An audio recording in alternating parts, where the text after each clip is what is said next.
Hello friends, this video shows how to create a flat list from list of list. Let me open Python 3 console and create a list of lists. You can see in this list there are three items. This is the first item, second item and third item. This is a list of lists.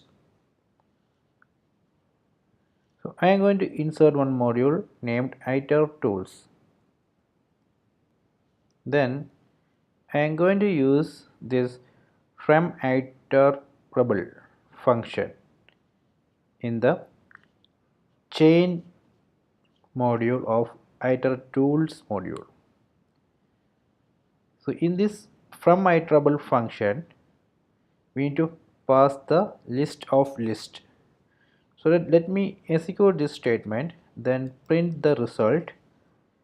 You can see it's an itertools chain object. So I need to convert this to list. Then you will see the flat list. You can see 1 2 3 4 5 and 6. Now I have converted this list of list to a flat list.